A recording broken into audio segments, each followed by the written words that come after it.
So hello everybody, welcome back to my channel learn by strategy. आज मैं आपको पढ़ाने वाली हूँ अकाउंटिंग। बेसिकली सारी थ्योरी कवर करेंगे, फंडामेंटल्स ऑफ अकाउंटिंग। एक बार ओवरव्यू दे दूँ अगर मैं क्या क्या बताने वाली हूँ। सो अकाउंटिंग के बारे में जानेंगे, इसके स्कोप, इसके ब्रांचेस, ठीक है। Then we will study the GAAP which is generally accepted accounting principle, उसकी इंपॉर्टेंस, क्यों ज़रूरत है उसकी, ये सारी चीज़ें हम कवर करने वाले हैं, ठीक है। तो स्टार्ट करते हैं। Meaning of accounting. अकाउंटिंग होती क्या है बेसिकली, किस चीज़ को कहते हैं accounting? So, accounting is a systematic process of identifying, recording, classifying, summarizing, analyzing, interpretation of financial transaction। मतलब कि जो भी फाइनेंशियल ट्रांजैक्शन है, जो भी मॉनेटरी ट्रांजैक्शन हो रही है ना बिजनेस की, उनको आइडेंटिफाई करना, उनको एक जगह रिकॉर्ड करना, फिर इस रिकॉर्डिंग में से जो सिमिलर ट्रांजैक्शंस हैं उनको एक जगह क्लासीफाई कर देना एक हेड के अंदर। देन समराइज, मतलब कि उन चीज़ों को एक समरी उनकी निकालना, एंड देन उनको एनालाइज करना और फिर इंटरप्रिटेट करना, उस पर से एक रिपोर्ट बनाना। समझ गए? किस चीज़ की? फाइनेंशियल ट्रांजैक्शंस की। इसी को हम अकाउंटिंग कहते हैं, बहुत ही सिंपल लैंग्वेज में। अब जो अकाउंटिंग है वो सिर्फ मॉनेटरी ट्रांजैक्शंस को रिकॉर्ड करती है। जो मॉनेटरी ट्रांजैक्शन, जो मनी वाली ट्रांजैक्शंस हैं, बस उसको रिकॉर्ड करती है। नॉन मॉनेटरी ट्रांजैक्शन जैसे स्किल ऑफ एम्प्लॉय, मैं कहती हूँ मेरे एम्प्लॉय बहुत स्किल्ड हैं, तो उसको मैं कहीं रिकॉर्ड नहीं कर पाऊंगी, ठीक है। Provide information about profit and loss, help in decision making. Objective भी सेम ही चीज़ है कि सारे मेंटेन करती है एक systematic record, ascertain profit and loss, to know the financial position and help in decision making। ये इसके ऑब्जेक्टिव्स होते हैं, समझे।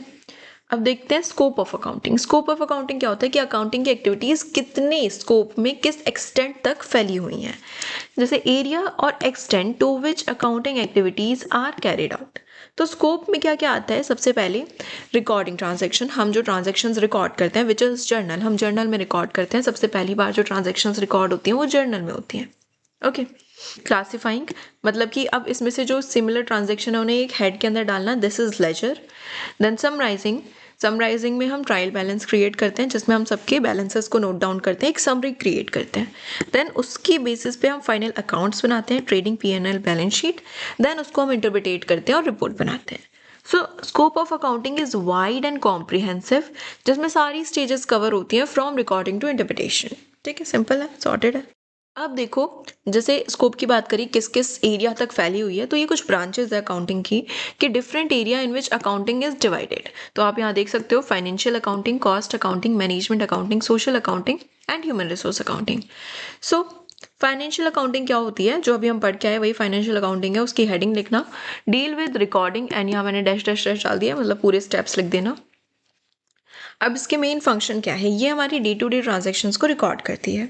डे टू डे जो डेली ट्रांजेक्शन्स हो रही है उनको रिकॉर्ड करती है। ये हमारा trading account, profit and loss account, balance sheet, ये सब प्रिपेयर करने में हेल्प करती है। यूजर्स, अब इसको यूज़ कौन कौन करता है? ओनर यूज़ करते हैं, इन्वेस्टर यूज़ करते हैं, क्रेडिटर, गवर्नमेंट, ये सब इसको यूज़ करते हैं, ठीक है।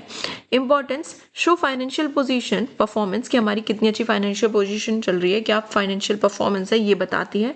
Help in decision making required by the law, मतलब कि लॉ ने हर एक बिजनेस को अपने financial accounts banana is mandatory by the law, ठीक है।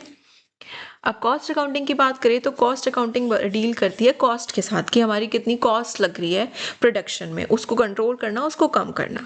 सो deal with control and reduction of cost. Objective क्या है कि कॉस्ट ऑफ प्रोडक्शन कितनी है, अननेसेसरी एक्सपेंसेस को कंट्रोल करना और एफिशिएंसी बढ़ाना। जैसे कॉस्ट पर यूनिट, मटेरियल की कितनी कॉस्ट है, लेबर की कितनी कॉस्ट है, क्या कॉस्ट हमारे आउटपुट को जस्टिफाई कर रही है, अगर नहीं कर रही तो कॉस्ट को कम करेंगे। सो प्राइस फिक्सेशन हेल्प करती है कि अगर हमारी कॉस्ट इतनी है, प्रॉफिट ना, तो प्राइस हमें इतना रखना चाहिए, तो प्राइस फिक्स करने में हेल्प करती है। कॉस्ट को कंट्रोल करवाती है जिससे कि प्रॉफिटेबिलिटी बढ़ती है, okay. Management accounting, management accounting क्या कहती है? देखो, फाइनेंशियल और कॉस्ट अकाउंटिंग का यूज़ करते हैं हम मैनेजमेंट में, ताकि हम प्लानिंग, कंट्रोलिंग और डिसीजन मेकिंग कर पाएँ। सिंपल सी चीज़ है। Provide accounting information in management, accounting information का यूज़ करती है मैनेजमेंट में, ताकि हम प्लानिंग, कंट्रोलिंग और डिसीजन मेकिंग अच्छे से कर पाएँ। फ्यूचर ओरिएंटेड होती है, प्लान्स हम फ्यूचर के लिए बनाते हैं। It is flexible, use financial and cost data. Importance क्या है? प्लानिंग में हेल्प करती है और मैनेजरियल एफिशिएंसी ये इंप्रूव करती है, समझ गए। Then social accounting, social accounting क्या होती है? बेसिकली आपने CSR पढ़ा होगा, कॉर्पोरेट सोशल रिस्पॉन्सिबिलिटी। हर एक बिजनेस की कुछ ऑब्लिगेशंस होती हैं जो उनको फॉलो फॉलो करनी होती है सोसाइटी के टुवर्ड्स। देखो हम सोसाइटी से इनपुट ले रहे हैं, वो लेबर भी सोसाइटी से ले रहे हैं, ठीक है, रिसोर्सेज भी सोसाइटी से ले रहे हैं, तो सोसाइटी को इसका पे बैक करते हैं एक तरीके से। जैसे कुछ उन्होंने एजुकेशन में हेल्प करा दी, हेल्थ केयर सेक्टर में हेल्प करा दी, ठीक है, तो ऐसे करके वो सोसाइटी के लिए कॉन्ट्रीब्यूट करते हैं। तो इन चीज़ों को रिकॉर्ड रखना इज सोशल अकाउंटिंग। तो measure and report social cost and social benefit of business activities. Purpose क्या होता है, इन्वायरमेंटल इम्पैक्ट को मेजर करें, कहीं हम इन्वायरमेंट को हार्म तो नहीं कर रहे, सस्टेनेबल डेवलपमेंट को प्रमोट करें। एग्जाम्पल जैसे कि पॉल्यूशन कंट्रोल एक्सपेंसेस, हम जो भी पॉल्यूशन कंट्रोल मशीन ला रहे हैं एक्स्ट्रा, ठीक है, तो उस पर जो भी एक्सपेंसेस हो रहे हैं हम उस सबको यहाँ रिकॉर्ड करते हैं। हम जो भी वेलफेयर एक्टिविटीज़ कर रहे हैं, हेल्थ केयर पे अगर हम हेल्थ केयर पे इन्वेस्ट कर रहे हैं या फिर एजुकेशन पे इन्वेस्ट कर रहे हैं, उन सबको नोट डाउन करना। देखो कोई भी बिजनेस अगर ये चीज़ें करेगा, सोसाइटी की हेल्प करेगा, सोसाइटी को और सर्विसेज देगा, तो उसकी इमेज अच्छी होगी और वो एथिकल बिजनेस प्रैक्टिसेस कर रहा होगा, ठीक है। ह्यूमन रिसोर्स अकाउंटिंग क्या होती है? ह्यूमन रिसोर्स आप समझ रहे हो, लोगों से related. Measuring and recording value of human resource की वैल्यू को मेजर करना, मतलब कि हमने इन पे कितना इन्वेस्ट कर दिया। जैसे हम ट्रेनिंग देते हैं अपने एम्प्लॉयज़ को, तो हमने ट्रेनिंग पे कितना इन्वेस्ट करा। हेल्प इन HR प्लानिंग में ये चीज़ हेल्प करती है और एम्प्लॉयज़ की प्रोडक्टिविटी भी बढ़ाती है। जैसे कि रिक्रूटमेंट कॉस्ट कितनी है, ट्रेनिंग कॉस्ट कितनी है। रिक्रूटमेंट करते हैं ना, तो हम एडवर्टाइजमेंट वगैरह करते हैं, तो उस पर कितनी कॉस्ट आ रही है। ट्रेनिंग कर दे रहे हैं अगर हम एम्प्लॉयज़ को, तो ट्रेनिंग पे कितनी कॉस्ट आ रही है। सो ये सारी चीज़ें होती है। समझ आया? इतना ही लिख के आना है, this is more than enough. Financial, cost management, social and human resource accounting. Okay, I hope आपको ये चीज़ क्लियर है। अब हम अगर बात करें नेचर ऑफ फाइनेंशियल अकाउंटिंग का, नेचर क्या होता है? सो इट इज़ हिस्टोरिकल, क्योंकि हम जो भी ट्रांजेक्शन रिकॉर्ड करते हैं वो हो चुकी ट्रांजेक्शन होती है, हम उनको रिकॉर्ड कर रहे होते हैं। So it record the past transactions. Monetary transaction, जो नॉन मॉनेटरी ट्रांजेक्शंस होती हैं वो रिकॉर्ड नहीं होती, पहले भी बताया था, वही लिखा है। ऑब्जेक्टिव इन नेचर मतलब कि based on facts and figures पे बेस्ड होती है। प्रिपेयर फॉर एक्सटर्नल यूजर्स, जैसे इन्वेस्टर, क्रेडिटर, गवर्नमेंट, इनके लिए हमें प्रिपेयर करते हैं ताकि इनको आसानी हो। इन्वेस्टर इजीली इन्वेस्ट कर सकें, क्रेडिटर इजीली क्रेडिट दे सकें। इन्वेस्टर देखते हैं ना कि ये बिजनेस कितना प्रॉफिट में चल रहा है, कितने लॉस में चल रहा है, तभी वो इन्वेस्ट करते हैं। क्रेडिटर्स भी देखते हैं कि अगर मैं इसको लोन दूंगा तो ये रीपे कर पाएगा, ठीक है। It is based on GAP which is generally accepted accounting principal. इसको अभी हम नेक्स्ट पढ़ ही रहे हैं, बेसिकली ऐसे समझ लो। तो इट फॉलो अकाउंटिंग स्टैंडर्ड्स को फॉलो करती है फाइनेंशियल अकाउंटिंग। अब ये आ गया हमारा GAAP, generally accepted accounting principle. So ये होते क्या है, बेसिकली कुछ रूल्स, कुछ प्रिंसिपल्स जो फाइनेंशियल अकाउंटिंग को एक तरीके से गाइड करते हैं। तो ये गाइडलाइंस हैं, ठीक है। Rules and principles follow while preparing financial statement. हमें फाइनेंशियल स्टेटमेंट बनाते टाइम इन रूल्स को, इन प्रिंसिपल्स को फॉलो करना चाहिए। This is gap. तो हमें क्यों ज़रूरत है इसकी? ताकि यूनिफॉर्मिटी बनी रहे, सारी ऑर्गेनाइजेशन इसी को यूज़ करें और सबके डाटा में एक यूनिफॉर्मिटी बनी रहे। इन्वेस्टर को भी हेल्प रहेगी, वो भी अच्छे से देख पाएंगे, एनालाइज कर पाएंगे, गवर्नमेंट को भी हेल्प होगी इससे। कंपेरेबिलिटी मतलब कि अगर हर बिजनेस इन्हीं प्रिंसिपल के बेसिस पे अपनी अकाउंटिंग कर रहा है, तो मैं अपने बिजनेस को दूसरे बिजनेस से कंपेयर कर सकती हूँ कि मेरा बिजनेस और इस बिजनेस ऐसा क्या कर रहा है, इतने फ़ायदे में है, मैं इतने नुकसान में हूँ, ठीक है। तो ये चीज़ें हम कर सकते हैं। इवन मैं अपने अभी के डाटा को अपने प्रेजेंट या फ्यूचर के डाटा से भी कंपेयर कर सकती हूँ। रिलायबिलिटी मतलब कि provide reliable and trustworthy financial information. In principles को फॉलो करके अगर हम अपनी जो फाइनेंशियल स्टेटमेंट बनाते हैं ना, वो रिलायबल और ट्रस्टवर्दी और सही होती हैं।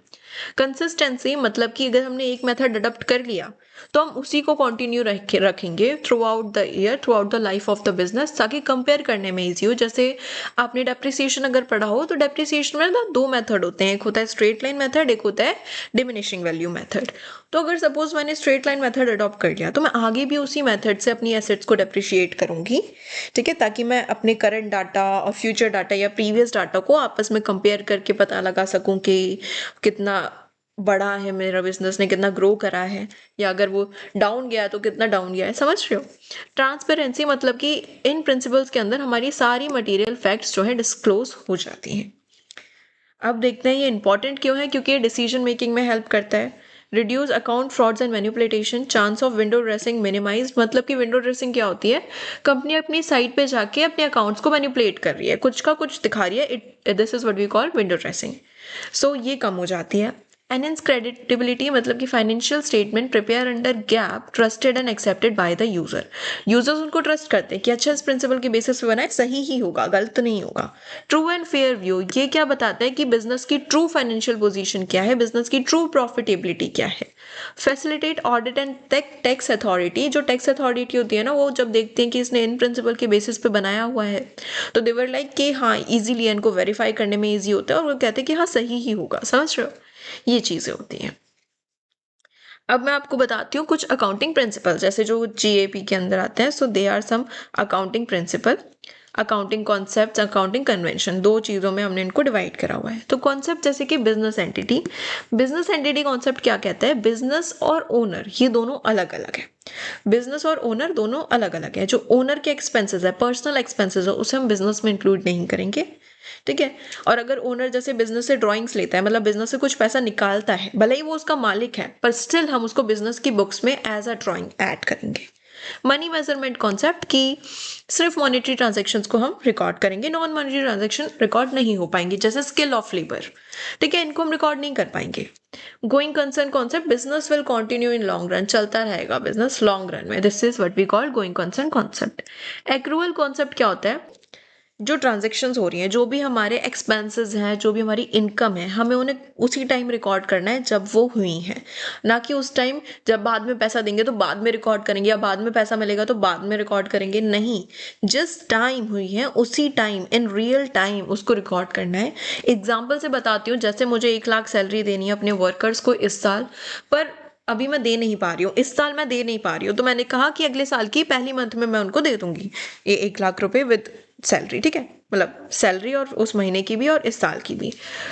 तो ये जो 1 लाख रुपए है ना, ऐसा नहीं है ये मैं अगले साल दिखाऊंगी, ये है तो इसी साल का एक्सपेंस मेरा, तो मैं इसी साल दिखाऊंगी as outstanding salary. Outstanding salary basically वो सैलरी होती है जो हम इन फ्यूचर पे करेंगे, अभी पे नहीं करी पर खर्चा अभी का है, ठीक है।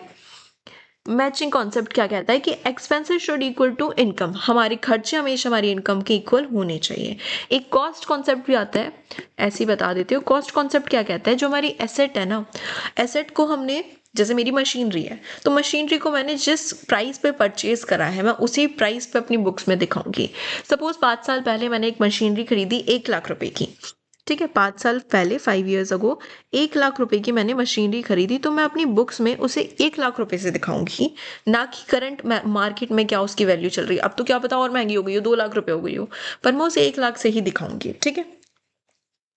अकाउंटिंग कन्वेंशंस क्या कहते हैं, कंसिस्टेंसी रहनी चाहिए। कंसिस्टेंसी वही अभी जो पढ़ के आए कि सेम अकाउंटिंग मेथड जो है throughout the organisation follow होना चाहिए।